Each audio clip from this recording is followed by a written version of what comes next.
Bueno, señoras y señores, bienvenidos a un nuevo vídeo en el canal donde vamos a tocar un tema bastante delicado, que es el tema de las denuncias falsas.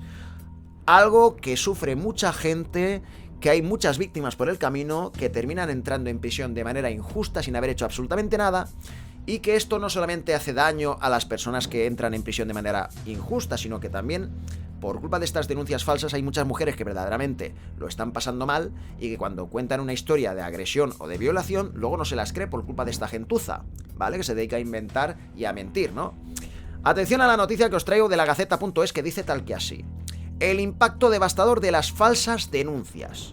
Cuidado, ¿eh?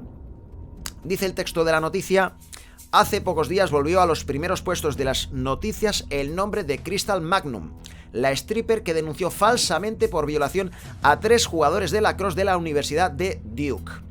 El episodio ocurrió en 2006 y alcanzó enorme relevancia dado que fue presentado por la Fiscalía como un caso icónico de la agresión de los hombres blancos contra una mujer negra. Casi 2 décadas más tarde, Magnum fue invitada a un podcast sobre crímenes reales llamado Let's Talk, y allí admitió haber inventado las acusaciones contra David Evans, Colin Finerty y Reedy Seligman. Esto es muy fuerte, ¿vale? Esto es extremadamente fuerte, ¿eh? Magnum, dicho sea de paso, grabó el programa desde la cárcel donde cumple una condena por haber matado a puñaladas a su novio en 2011. Pero la cosa es que en 2006 sus dichos conmocionaron a la sociedad, alimentando la narrativa sobre la raza y los privilegios en la universidad.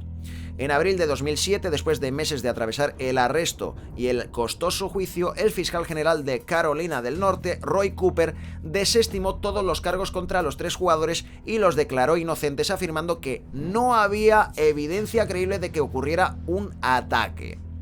Los falsamente acusados habían, no obstante, soportado la cancelación social que los convirtió en parias cuando amigos y profesores presumieron su culpabilidad. Durante más de un año fueron suspendidos del campus, la universidad obligó al entrenador Mike Pressler a renunciar y la temporada del equipo fue cancelada. Se comprobó que el fiscal de distrito Mike Nifong, que se cebó con el caso, había emitido testimonios falsos y retenido pruebas, y fue inhabilitado y encarcelado por mentir y mala conducta. Magnum no fue procesada por perjurio debido a las dudas sobre su salud mental. El problema es que estaba loca, ¿eh? Y ya con eso se escaquea de todo castigo, ¿no? Después de haber denunciado falsamente a 3 personas. Esto es de locos, ¿vale? En fin, y a pesar de su confesión no puede enfrentar cargos porque su crimen prescribió. Es alucinante, ¿vale? Es absolutamente alucinante, ¿eh? El infame caso sirvió, no obstante, a movimientos como Black Lives Matter o Me Too y a mantras del feminismo interseccional como el de Yo te creo hermana, que tiene varias variantes según el país, pero que determina que las mujeres son incapaces de mentir. El caso de Crystal determinó además cambios legales que dificultaron en adelante la defensa frente a las acusaciones falsas. La violencia sexual suele ser difícil de probar, dado que frecuentemente los hechos ocurren en privado, lo que crea una situación de palabra contra palabra. Sumado a esto, la particularidad traumática y emocional de este tipo de casos puede distorsionar los recuerdos e incluso negarlos por miedo o vergüenza. Paradójicamente, todas estas implicancias, que ameritan un tratamiento cuidadoso, profesional, reservado y en extremo documentado, se han convertido en arma para determinadas agendas políticas que impulsan una ideología, pero que también persiguen objetivos coyunturales como gerenciar oficinas estatales y hacerse con jugosos presupuestos o simplemente obtener becas de investigación y subsidios. Desde las usinas del wokismo suele decirse que las acusaciones falsas o bien no existen o su número es tan marginal que discutirlo no tiene sentido. Existen varias investigaciones acerca de la tasa de acusaciones falsas y muchas de ellas han sido sesgadas o manipulado su resultado. Muchos estudios convergen en una tasa de entre el 8% y el 10% para acusaciones falsas de violación, una cifra que debería invitar a gobiernos y a especialistas a arrebatar de las manos del activismo de género el tema para abordar seriamente un problema social creciente, ¿eh? Hombre, si realmente es un 8 o un 10%, es que es una brutalidad, es mucha gente, ¿vale? Mucha gente inocente que está acusada injustamente, ¿eh? Y seguramente alguno termine preso también, ¿no?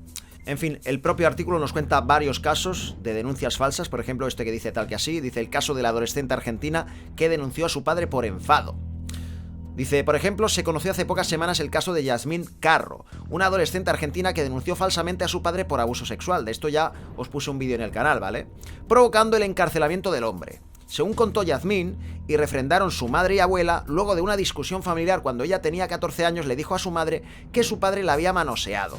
La madre le creyó a su hija y denunció al padre por abuso sexual, lo que terminó en una condena de 15 años. Días después, Yasmín se confesó con su abuela, le dijo que todo había sido un engaño producto del enojo. Contó que en la escuela había escuchado un caso similar y que se le ocurrió en un momento de furia. Pero a partir de la denuncia, su padre no pudo volver a su casa ni acercarse a la familia, incluyendo a sus 2 hermanos.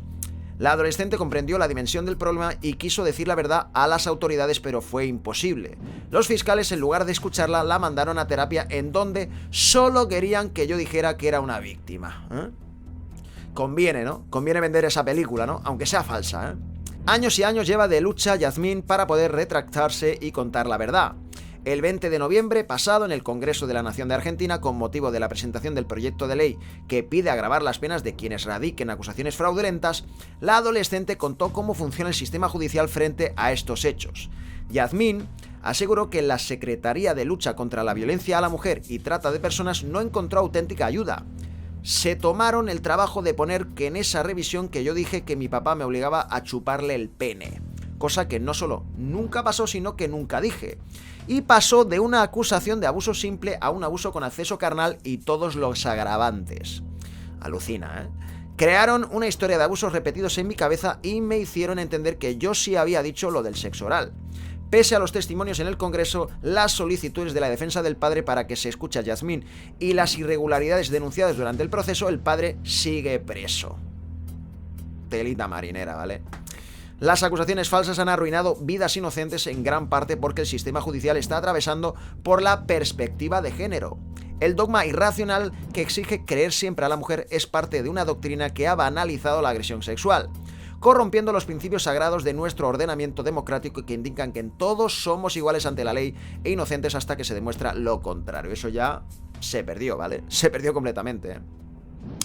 Hablan de otro caso también que dice tal que así, dice, el caso estadounidense, un conserje escolar acusado falsamente de abusar de varios niños. Cuidado, ¿eh? Recientemente salió a la luz el caso de Pedro Martínez, un conserje escolar de California que pasó 5 años preso al ser acusado falsamente de abusar de varios niños. Su absolución llegó luego de una cruel y muy cara batalla judicial, y en el ínterin estuvo encarcelado a pesar de la evidencia de su inocencia. En enero de 2019, Martínez fue arrestado en San Bernardino, acusado de haber abusado de un niño de 6 años en la escuela Maple, donde trabajaba. La denuncia la hizo una mujer que sostenía que Pedro recogía varios niños para violaciones en grupo que ocurrían de lunes a jueves, ¿eh? Es muy fuerte la acusación, ¿eh? El Tribunal Superior del Condado de San Bernardino, distrito de Joshua Tree, absolvió a Martínez de los 10 cargos de abuso sexual infantil. El juicio concluyó el 11 de septiembre de 2024, pero Martínez estuvo detenido desde el 22 de enero de 2019. Su acusadora, Magdalena Serna, es una mujer con problemas mentales y con antecedentes de abuso. Lo había acusado para desviar la atención de sí misma después de que se descubriera que ella había abusado repetidamente de un niño. Es alucinante, ¿vale? Es que es alucinante, de verdad. Es que me pongo enfermo, ¿eh? El ayudante del sheriff Jonathan Wommelsdorf creyó en sus acusaciones y no investigó adecuadamente, ¿eh? De verdad. Catherine McBroom, abogada de Martínez, comentó: es escalofriante que con una falta tan evidente de pruebas que lo corroboraran, las autoridades hayan seguido adelante etiquetando a un hombre inocente como un monstruo y respaldando los desvaríos de una mujer claramente atribulada. La defensa legal de Martínez presentó una demanda que, además de solicitar daños compensatorios y punitivos, también denuncia irregularidades procesales como la retención de pruebas y el direccionamiento de testigos. A pesar de la absolución de Martínez, el daño ya estaba hecho y el estigma quedará para siempre, ¿eh? Para poner este drama en perspectiva, según datos del FBI, en 2022 se registraron unos 88.000 casos de violación en los Estados Unidos.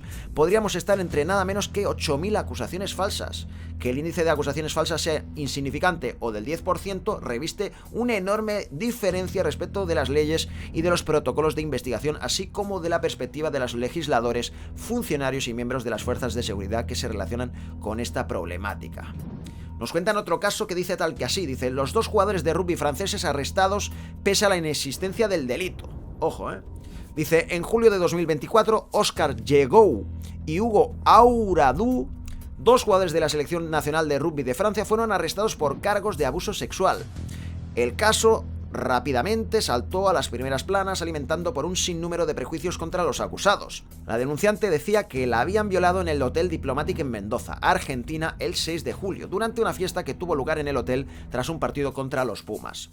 Yegou y Auradou fueron arrestados en Buenos Aires por el área del Interpol de la Policía Federal de Argentina para ser llevados a una cárcel en Mendoza en un convoy policial. La pericia psicológica practicada a la denunciante desacreditó su relato. Los peritos oficiales marcaron presenta un relato lineal y estructurado en contraposición a uno espontáneo y fluido, rígido en cuanto a la cronología de los hechos y que resulta deficitario en cuanto a la construcción lógica del mismo, cuyos detalles no se articulan en forma coherente como un todo. Detectamos una tendencia a acomodar la información que brinda, enfatizando aquellos aspectos que pueden favorecer su versión sobre los hechos y siendo evitativa acerca de aquellos datos que puedan comprometerla, y que claramente van en una dirección contraria a sus fallidos intentos de instituirse en el lugar de víctima. Tras meses de suplicio para los acusados, la jueza Eleonora Arenas determinó la inexistencia del delito. Termina el artículo diciendo tal que así, la mayoría se producen ante una disputa por la custodia de los hijos. Una encuesta de la organización N2DB arroja resultados que merecen especial atención. Entre las personas que habían sido acusadas o habían conocido a alguien acusado falsamente, en la mayoría de los casos las acusaciones se habían producido en el marco de una disputa por la custodia de los hijos. Un progenitor acusado de abuso sexual tiene menos probabilidades de obtener la custodia. La mirada tendenciosa de la sociedad y de los gobiernos frente a la naturaleza de los hombres, luego de años de hegemonía del dogma Me Too, ha hecho un terrible daño a la convivencia social y especialmente a miles de hombres cuyos derechos y presunción de inocencia han sido pisoteados. Si los hombres son victimarios por naturaleza y las mujeres son siempre víctimas oprimidas, entonces un sistema basado en la igualdad de derechos no tiene sentido. Han logrado torcer el sistema de justicia para que en lugar de juzgar individuos, juzgue identidades interseccionales bajo la perspectiva de género. Este enfoque ideológicamente sesgado ha sido un enorme incentivo para la proliferación de las falsas denuncias, convertidas en arma de una agenda política y también en un instrumento siniestro al alcance de personas trastornadas o sencillamente inescrupulosas. Las acusaciones falsas arruinan la vida de los acusados y de sus familias, al tiempo que banalizan los casos reales de violencia sexual. Paradójicamente, el hermana yo te creo y el no existen denuncias falsas han provocado más escepticismo respecto al drama de los abusos que nunca. Un daño que costará mucho tiempo e inteligencia remediar. Bueno, brutal el artículo, la verdad, de lagaceta.es y que tiene totalmente la razón, ¿no? Esa es la realidad, ¿no? Hay un montón de casos conocidos que aquí han nombrado unos pocos, pero hay más, ¿vale? Hay más. Tenemos el jugador, por ejemplo, Benjamin Mendy, del Manchester City, que lo mismo, le acusaron, lo echaron de su equipo, lo apartaron, y al final se descubrió que todas las acusaciones que tenía eran falsas. Pero ya le habían jodido la vida. Ya le habían jodido la vida, ¿eh? Esa es la realidad, ¿no? En fin, más de una vez he visto en los comentarios de mis vídeos cómo gente relata, pues, situaciones así, ¿no? De que han sido víctimas de denuncias falsas y que los han metido presos de manera injusta. Y la verdad que desde aquí mandarle mucho ánimo a esta gente, porque de verdad, ya veis cómo está el sistema, que a día de hoy los hombres tenemos la ley en contra, ¿vale? Esa es la realidad. Y bueno, pues esperemos que en algún momento se haga justicia, ¿vale? Y que verdaderamente se encuentre una igualdad verdadera, ¿no? Cosa que ahora no existe, ¿no? Hemos pasado de un extremo a otro. Hay que decir que yo en mi canal he hecho varios vídeos sobre algunas acusaciones de este tipo de abusos sobre algunos hombres, ¿vale? Y mucha gente como que me lo ha recriminado diciendo, oh, ¿qué haces haciendo vídeos sobre esto si todavía no está comprobado? Si es inocente o es culpable, ¿eh? Bueno, yo cuando hago vídeos sobre estas acusaciones sobre determinadas personas, no es casualidad las personas que selecciono, ¿vale? Siempre selecciono a gente muy feminista ella, muy defensora de las mujeres, que siempre niegan que existan las denuncias falsas, ¿vale? Siempre dicen que eso no existe. Y que cuando una mujer acusa a un hombre sobre algo así, es porque dice la verdad. Entonces, pues claro, yo siempre hablo de justicia divina y de karma, de que siempre estás negando de que las mujeres denuncien falsamente, de que ellas siempre dicen la verdad y luego cuando te toca a ti, traga atrás.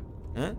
Sin saber si son culpables o inocentes, porque eso ya, quieras que no, me la pela, ¿vale? Me da igual si son inocentes o culpables. Aquí la realidad es que se vende un discurso por parte de determinada gente y que luego cuando se les vuelve en contra, cambian de pensamiento porque le está afectando a ellos, ¿eh? Esa es mi denuncia y no que sean culpables o inocentes, que me la pela, la verdad, porque ni los conozco, ni me caen bien, ni me interesa sus vidas, ¿vale? Esa es la realidad. En fin, señoras y señores, que tengáis una feliz Navidad para todos y sigan apoyando los vídeos como lo hacéis siempre. Un saludo.